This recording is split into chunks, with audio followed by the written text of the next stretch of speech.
Paul, does the UK police system have a problem? I think it's got a massive problem. I mean, I read the report. It was a really interesting report written by a former detective chief inspector. And he effectively says the UK police force have lost their way. He describes the clear-up rates for the more common types of everyday crime, burglary, theft, robbery, that sort of thing, as woefully low. And the truth is, those are the kinds of crimes that affect people day to day in their everyday lives. They blight communities, usually working class communities, actually, because it's working class communities that often suffer most from crime.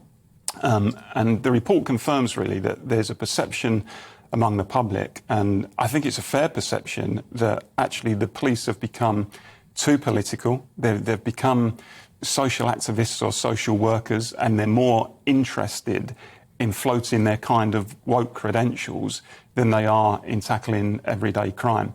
Now, whether or not that's a slightly distorted image and slightly exaggerated image, the reality is that is what a lot of people feel.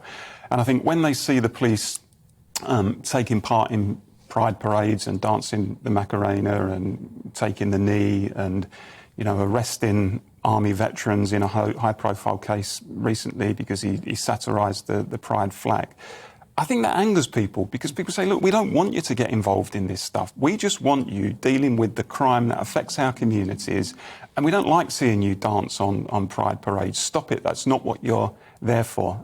So it's an interesting report. Whether or not, you know, the government's going to act on it, these reports are published from time to time, and they're just left gathering dust on a shelf sometimes. I would like to think the government's going to act on this.